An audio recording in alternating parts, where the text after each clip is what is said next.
Hoy voy a hablarles de Agustín entre sus 41 y 76 años. En una hipona en África, en siglo IV, un lugar demográficamente y sus características muy marcadas, con puerto, al cual llegaban personas de muchos lugares. Un lugar en donde nos podíamos encontrar con personas de mucha sapiencia y con paisanos de tierra adentro de mucho trabajo y de mucha dedicación. Una ciudad social y religiosamente dividida. Para Agustín como obispo, un desafío, pero a Agustín siempre le gustaron los desafíos. Específicamente, y en esa época, un obispo tenía muchas tareas. La catequesis, la prédica, él era el defensor de humildes también, administraba los bienes eclesiásticos, administraba justicia. Y acá voy a hacer un parate, porque uno dice administraba justicia. Sí, administraba justicia. Vamos a hablar de esto en un ratito y les voy a explicar cómo y por qué lo hacía. Él defendía la integridad de la fe contra las herejías y la unidad de la Iglesia contra el cisma. Volviendo un poco al tema de administrar justicia, él le valió un título que es el martillo de los herejes. Específicamente Agustín, por sus características, por su palabra, por su decir, por sus escritos, siempre fue una persona de mucho diálogo, de mucha palabra con el otro. Un juez, específicamente, se ocupa de la condena o la absolución de un reo. En este caso, Agustín iba mucho más allá, que no solamente era eso, sino también la salvación de su alma. Él consideraba que la salvación del alma se producía cuando se cumplían las dos leyes posibles, la humana y la divina. Si volvemos un poquito a la parte de la prédica, Agustín, ya incluso en los últimos años, estando enfermo y con voz débil y un poco cansado físicamente, pero nunca mentalmente y de corazón, para predicar la palabra de Dios y para ir de pueblo en pueblo y para ir de lugar en lugar, haciendo y sabiendo que él llegaba a las masas. Les cuento algo, Agustín no preparaba sus sermones, no los escribía, realizaba unos breves esquemas. Hablando de los sermones, para una persona y para un sacerdote que en ese momento, obispo ya, tenía la particularidad de celebrar diariamente y hasta a veces 2 veces por día, durante 40 años hablamos de una cantidad importantísima de material.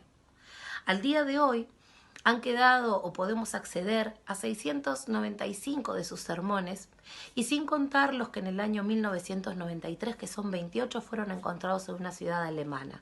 Ustedes me dirán cómo están escritos. Bueno, en esa época, cuando él iba a predicar o cuando él incluso iba a impartir justicia, siempre había a mano algún amanuense o también algún taquígrafo que se encargaba de escribir lo que él iba diciendo. De hecho, y como dato importante, si estaba por empezar algún proceso para impartir justicia, si no estaba el taquígrafo presente, nunca hubiese comenzado. Agustín Predicador era un gran captador de las personas que lo escuchaban. Tengan en cuenta que en esa época quien predicaba lo hacía sentado y quien escuchaba estaba parado. Él, mientras con su gran dialéctica y oratoria quería transmitir la palabra de Dios, lo que hacía era ir mirando los rostros de sus hermanos, ir viendo a esos hombres que lo estaban escuchando y saber y positivamente poder parar y decir, los noto un poco cansados, ya voy a terminar. O a pesar del calor, gracias por estar acá y gracias por escucharme, y tratar de manejar los tiempos y las palabras de lo que él iba diciendo, porque era muy respetuoso de la otra persona.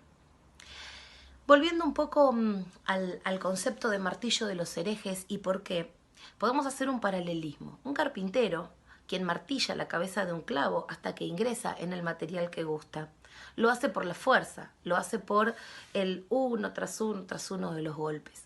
En este caso Agustín lo hacía siempre invocando la palabra de Dios, con su dialéctica, con sus escritos. Él permanentemente hablaba y permanentemente buscaba en la persona esa búsqueda interior de la verdad. Hacía reflexionar. Y al día de hoy nos hace reflexionar. Y al día de hoy uno ama de Agustín esa búsqueda incansable hasta sus últimos días de la verdad. ¿Qué verdad? La del corazón. ¿Sí? Tengamos en cuenta que él decía que ceder a la verdad cuya victoria no humilla, sino que eleva, era lo más importante de la persona. Él decía también, porque en determinadas partes, en determinados escritos, se lo establece como un gran polemista. Polemista no por pelear. Entablar una polémica es entablar una postura y poder con el otro dialogar y debatir. A él le tocó una batalla bastante dura, que fue estar permanentemente en lucha con quien en ese momento, ¿sí?, los denatistas, personas que estaban en contra no solo de lo que él hacía, sino de la Iglesia Católica. Ya le había tocado, al momento de la muerte de su madre, estar en Cartago y poder enfrentar a los maniqueos, de quien en algún momento él también fue parte y ustedes lo sabrán. Entonces, ¿qué es esto de Agustín polémico? ¿Agustín peleador? No. Agustín en la búsqueda de la verdad, en la búsqueda de hacerle sentir al otro que esa verdad salva, dignifica, que al día de hoy a nosotros la búsqueda interior de la verdad nos salva y nos dignifica. Agustín ha escrito, Agustín ha hablado, Agustín ha dicho, ha predicado la palabra de Dios y ha sido para la Iglesia, para nosotros, para nuestro carisma agustino recoleto, y es al día de hoy un eje fundamental y un equilibrio entre lo que uno piensa, lo que uno siente y las actitudes que luego va a tener. ¿Sí? Es importante también que él tenía un gran respeto por el adversario. Él decía amar a los hombres y no a los vicios de los hombres. Entonces imagínense, para alguien que pensaba distinto a él, que él empezara a hablar con ellos y que les dijese hermanos, no lo hacía como un provocador, lo hacía porque realmente lo sentía, cosa que a los demás no les agradaba demasiado porque sí pensaban que los estaba provocando. Quedémonos con este tramo de la vida de Agustín, que no es poco, con la importancia de llegar con la palabra, de llegar con el diálogo, de transmitir la palabra de Dios y de dar ejemplo de ella, de entender al otro, de saber que en el otro está el otro Cristo, están los ojos de Jesús.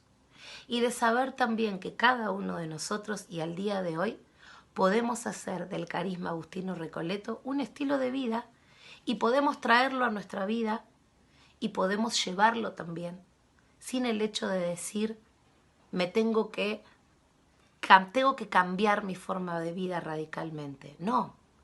Deja ingresar en vos, deja ingresar en tu corazón esa búsqueda de la verdad. Sé inquieto, hace cosas por el otro. Defende la verdad, defende tu verdad, pero respeta al otro también.